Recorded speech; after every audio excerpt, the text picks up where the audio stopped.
그 사랑을 감미로운 건반의 소리로 만나본 것 같습니다. 감사드리고 우리가 날마다 주님의 사랑으로 새날을 맞이하는 우리 인생이 되기를 기도합니다. 자, 오늘 잠언 25번째 시간이네요. 참 우리가 처음 시작할 때는 언제 31장까지 갈까 생각했는데 벌써 25번째까지 왔습니다. 오늘 말씀의 제목은 하나님은 숨기고 사람은 살핀다.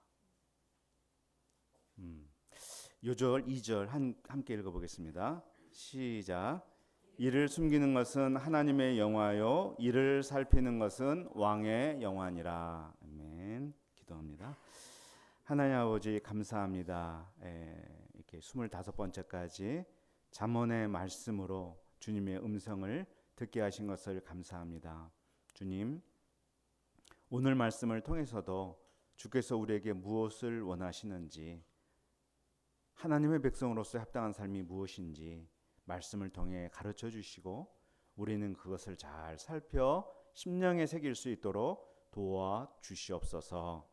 감사하며 예수님의 이름으로 기도합니다. 아멘.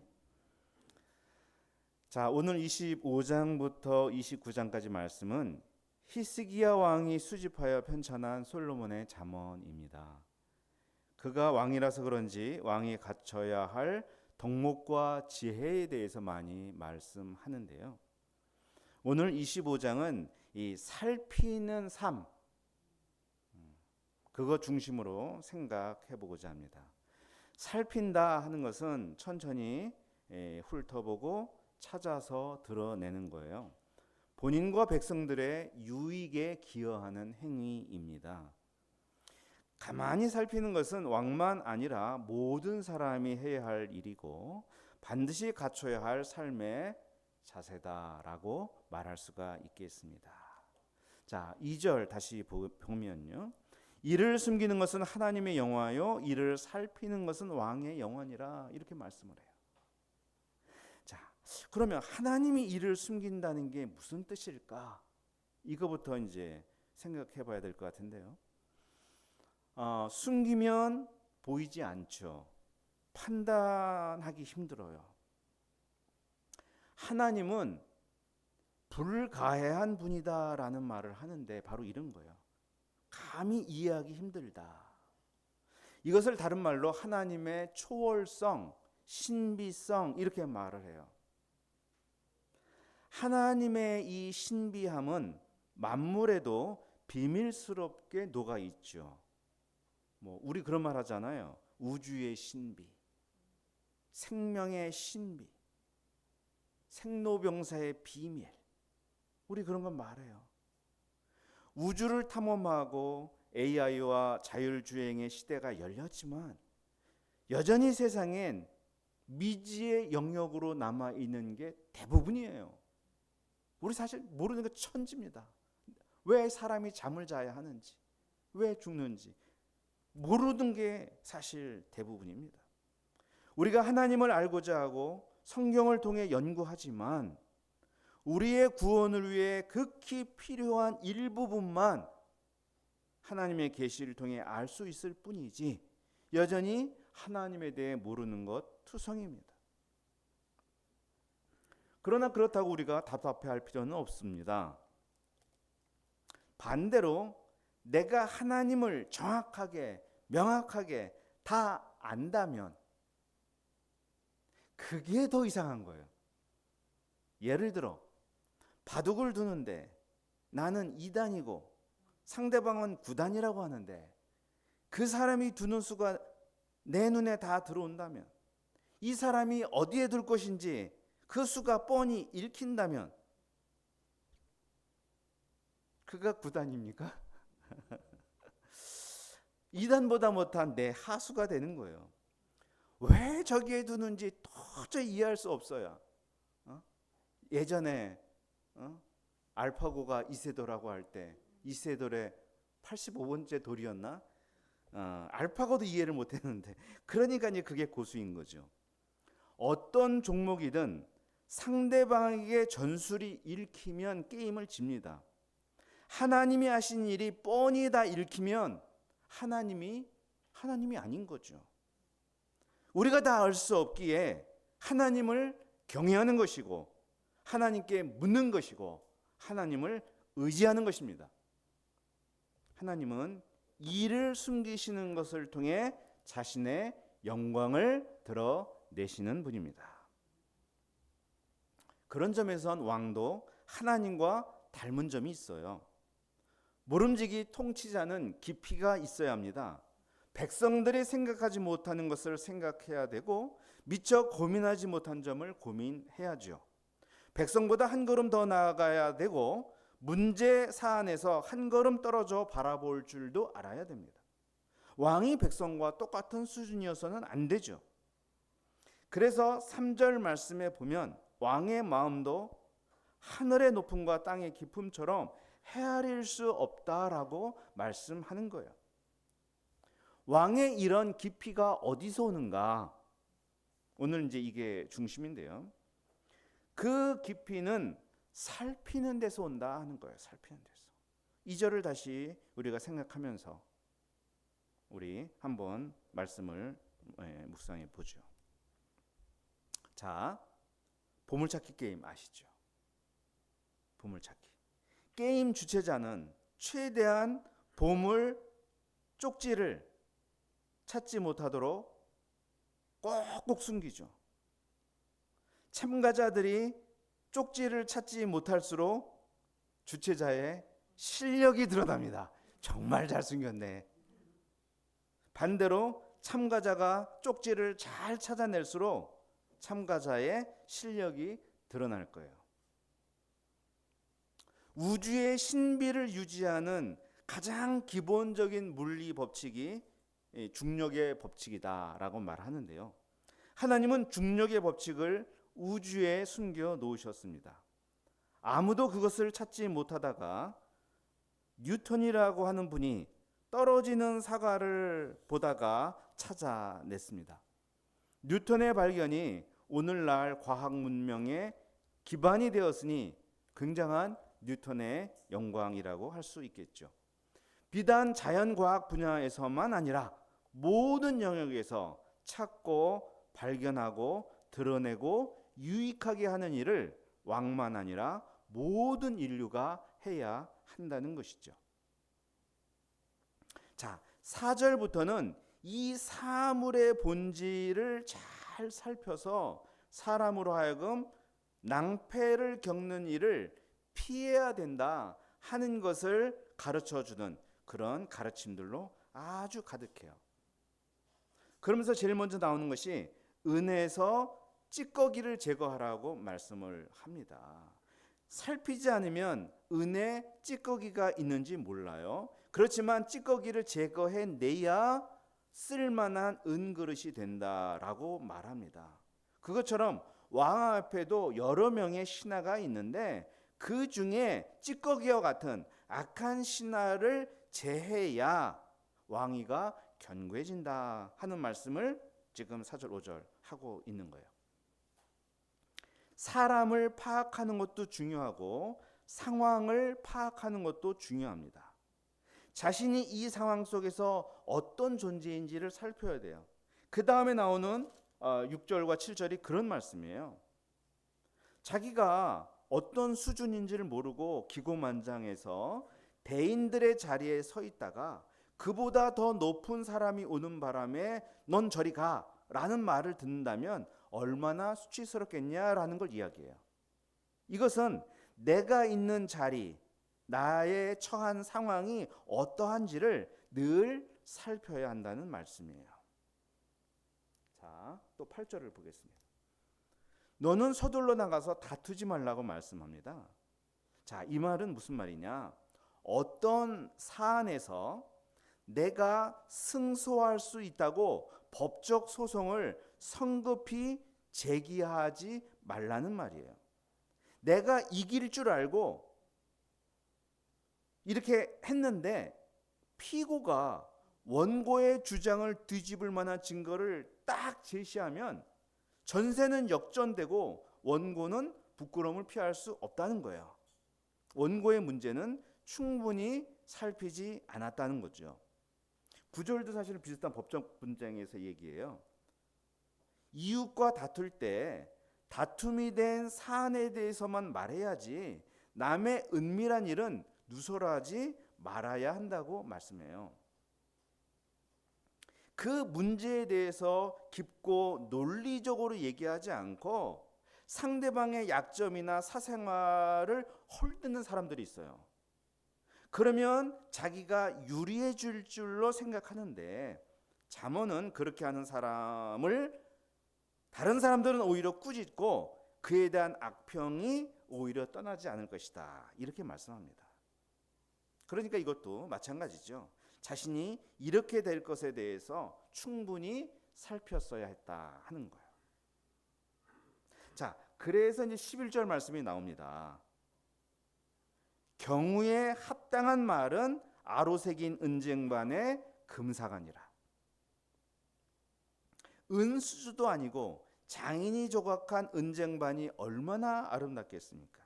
그런데 이 은쟁반 위에 순금으로 만든 사과가 놓여 있어요. 최고 위에 최고가 있는 거죠.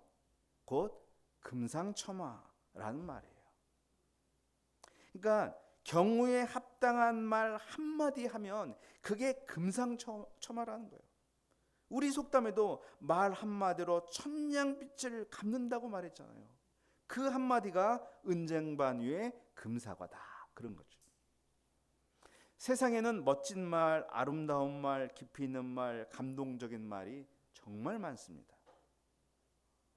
며칠 전 운전을 하면서 광화문 앞을 지나가는데 교보 빌딩에 걸린 현수막을 보았는데 거기에 문장이 써졌는데 보는 순간 울컥했어요. 와, 그 운전하면서 가는 짧은 몇 초 순간에 그게 기가 막힌 언어, 말의 힘 아니겠어요? 그 문장이 뭐였냐? 혹시 아세요? 넷플릭스 드라마 폭삭 소가수다에 나온 대사였다고 그러더라고요. 제가 성우처럼은 아니지만 읽어보겠습니다. 아빠의 겨울에 나는 녹음이 되었다. 그들의 푸름을 다 먹고 나는 나무가 되었다. 아무것도 안 오나요? 야, 아빠가 겨울을 겪는 것처럼 고난을 받았기에 나는 지푸른 초록이 되었고 아빠가 가져다 주는 그런 삶의 푸르름을 다 먹고 내가 나무로 성장하게 되었구나. 그런 내용이잖아요. 전 그 드라마를 한 편도 보지 못했지만 그 한 구절로 다 본 것 같은 감흥을 얻었어요. 참 말의 힘이 대단합니다. 그래서 이 15절에 부드러운 혀가 뼈를 꺾는다라는 말이 있는데 참 저런 말이 그런 것이구나 하는 생각. 딱딱하고 건조한 마음을 순식간에 부드러운 마음으로 바꿔주는 그런 한마디를 우리가 할 수 있어야 되는구나. 경우에 합당한 말. 그래서 가장 아름답고 가장 힘 있는 말은 경우에 합당한 말이다. 이렇게 정의할 수 있어요. 어제의 좋은 말이 오늘은 안 좋은 말이 될 수 있어요. 저 사람에게 어울리는 말이 이 사람에게는 어울리지 않는 말이 될 수 있어요. 저기서는 적절한 말이 여기서는 부적절한 말이 될 수 있어요. 대상과 시간, 환경과 관계를 아우르는 그 말이 참이 경우라는 말이에요. 경우. 우리는 아름답고 적절한 예절 바른 말 하려고 노력해야 되지만 경우에 합당한 말 하고자 깊이 살피는 게 가장 중요하다. 그러면 이 경우에 합당한 말을 가장 잘 하신 분이 누구냐? 누구겠어요? 네. 그러고 나서 제가 신약을 다시 둘러보니까 와, 예수님 하신 말씀은 전부 다 경우에 합당한 말이었어요. 수십 개를 찾았는데 제가 그걸 다 얘기할 수 없고 두 개만. 가늠한 여인에게 돌을 던지려는 사람들에게 예수님은 뭐라고 그랬어요? 그래 던져. 근데 너희 중에 죄 없는 자가 먼저 던져. 그랬더니만 얼굴이 빨개지고 돌을 다 땅에 떨어뜨리고 그냥 성전을 다 나갔잖아요. 그 말의 파워. 또 예수님 얼굴 한번 보고자 돌 무화과 나무 위에 올라간 삭개오를 향해 예수님이 뭐라고 하셨습니까?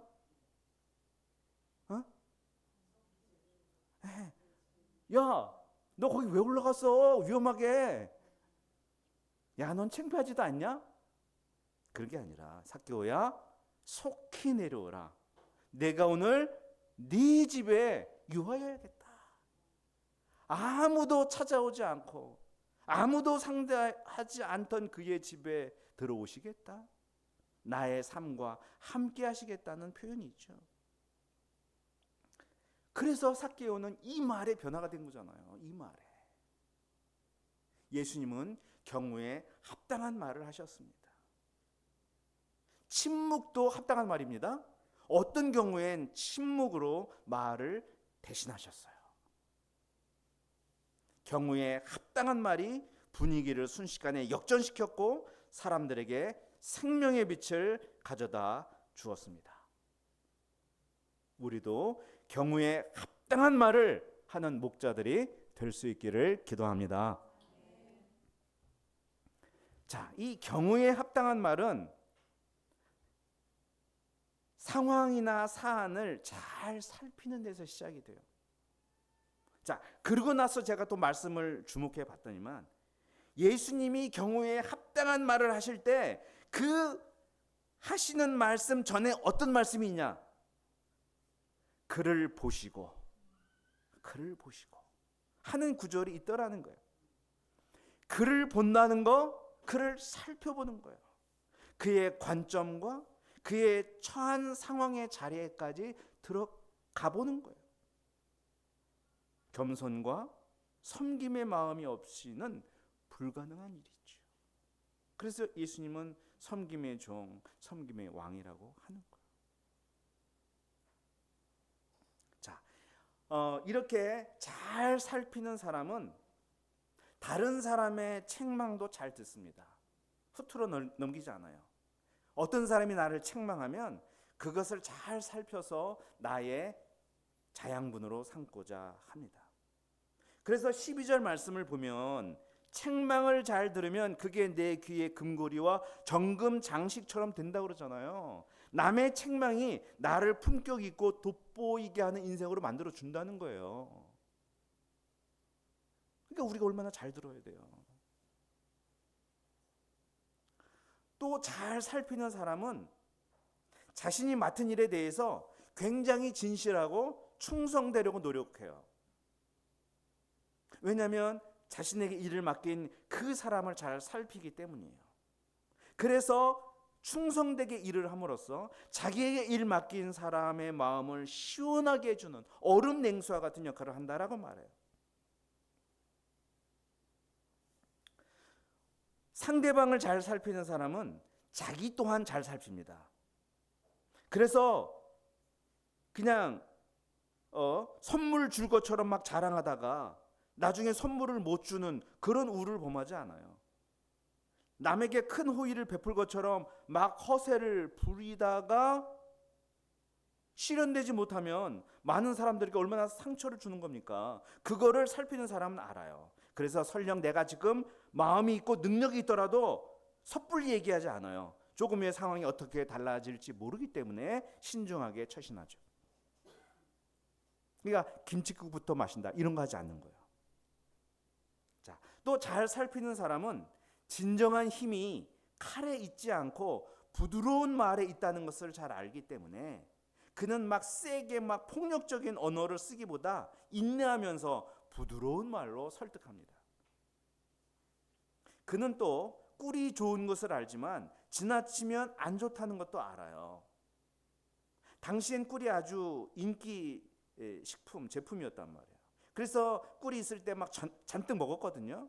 그런데 아무리 좋은 꿀도 과식하면 토한다라고 말씀해요. 그렇죠. 혈당 스파이크가 생기고 고혈당 쇼크로 세상을 떠날 수도 있겠죠. 이 정도 먹으면 적당하다고 하는 그 선을 이 사람은 늘 안다는 거예요. 모든 것의 선을 안다는 거예요. 이것은 친한 이웃집을 놀러 다닐 때도 마찬가지예요. 자, 이웃과 이웃 사촌이 아주 친해요. 밥 먹고 게임하고 심지어 그 집에서 내 방처럼 막 자고 그래요. 얼마 동안 그것이 용납이 돼요. 그러나 그것이 일정 한도를 넘어가면 이웃이 한계에 다다라 가지고 짜증내고 싫어하고 미워할 때가 온다는 거야. 서양 속담에 손님과 생선은 사흘이 지나면 냄새가 난다 하는 말이 있어요. 아무리 반가운 손님도 사흘 전에는 떠나줘야 됩니다.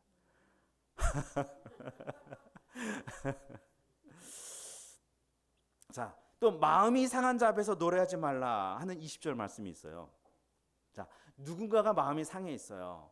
예를 들어 이런 거죠. 그의 자녀가 대학에 떨어졌어요. 그런데 그의 안생은 살필 생각도 안 하고 오늘 자기 아들이 대기업에 합격했다며 내가 한턱 내겠다고 막 그 사람을 끌고 나가요. 그러면 그가 사준 음식이 맛있을까? 그러면서 그가 얘기해요. 아, 힘내. 다 떨어지면서 성장하는 거야. 그러면 그 말이 위로로 들릴까? 오히려 나를 놀리는 말로 들리지 않을까? 자, 그러니까 내가 좋은 말 하는 게 중요한 게 아니고 상대방이 그것을 좋은 말로 듣느냐가 중요한 거예요. 자칫 위로의 말이 나는 위로했다고 하는데 그게 소다 위에 식초, 상처 위에 소금 뿌리는 말이 될 수도 있다 하는 걸 알아야 돼요. 상대방을 살피는 게 지혜예요. 그래서 이 상대방을 살피는 것은요, 상대방, 더 나아가 원수 앞에서도 마찬가지예요. 자, 원수가 있어요. 원수가 배고파하고 목말라해요. 그러면 어떻게 돼? 그놈 잘 됐다. 꼴 좋다. 넌 더 고생해봐야 돼. 그런데 그렇게 하면 안 된다는 거예요. 오히려 원수가 배고파할 때가 기회예요. 먹이고 마시게 해야 된다는 거예요. 필요한 걸 채워줘야 된다는 거예요.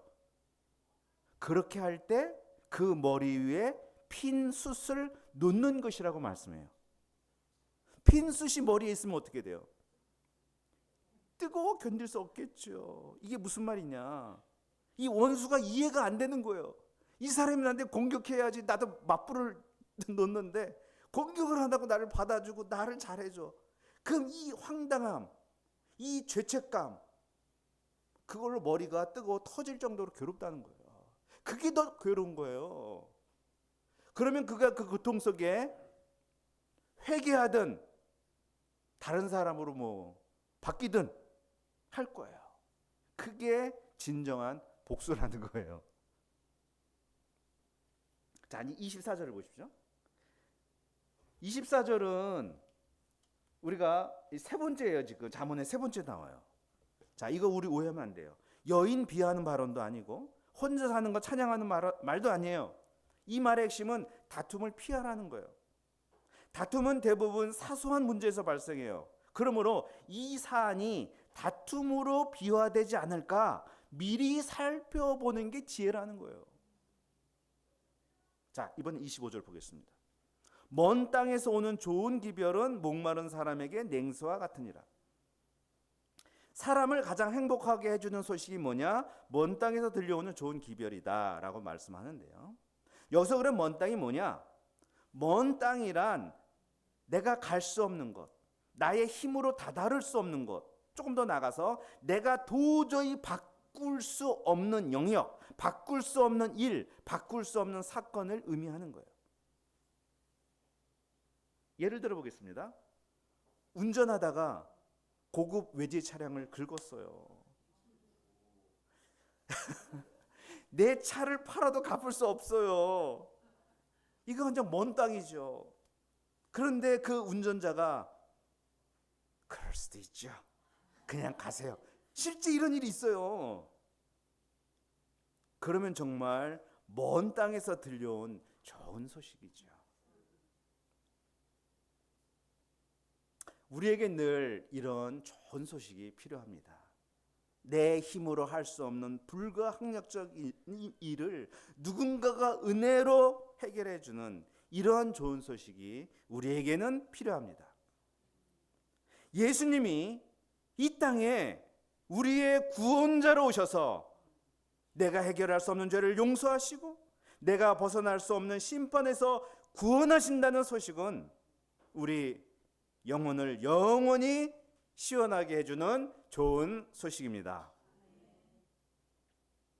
우리는 어떤 소식이 한 영혼을 가장 행복하게 해줄 수 있을까 하는 것을 살피면서 그러한 소식을 전할 수 있는 사람들이 됐으면 참 좋겠습니다. 하나님께서 우리 의식이 아직 돌아오지 못한 지환 형제가 다시 회복되고 살아나는 그런 먼 땅의 좋은 소식을 우리에게 허락해 주시기를 간절히 기도합니다. 의인은 7번 넘어져도 다시 일어난다고 했어요. 그런데 26절 말씀 보면 의인이 악인 앞에 굴복한다고 말해요. 이게 무슨 말이냐? 의인이 그 의의 길을 버리고 악인에 동조한다, 그런 말이에요. 그러면 우물이 흐려지고 샘이 더러워진다라고 말씀해요. 자, 이게 무슨 말씀이냐? 악인이 악행을 저지르는 것보다 의인이 악인과 타협하는 것이 공동체와 시대에 훨씬 큰 악영향을 끼친다 하는 것입니다. 우리가 이것을 알고 나의 영적 순결을 지키는 것이 참 중요하구나 하는 것을 알고 우리가 그 길이 어디에 있는지를 잘 살펴야 하는 것이죠. 아무리 좋은 꿀도 많이 먹는 게 좋지 못하고 아무리 좋은 영예도 추구하는 것이 헛되다, 이렇게 말을 하는데요. 내가 의의 길을 갈 때 영예가 따라오는 것이지 영예 자체를 구하면 영예가 얻어지지 않습니다. 내가 의의 길을 추구하는지 영예에 집착하고 있는지, 이게 다 똑같아요. 내가 믿음으로 하나님을 쫓는지 아니면 복에 집착하는지, 이런 거랑 똑같은 거죠. 내가 어떻게 하는지 살펴야 할 것입니다. 자, 마지막 28절인데요.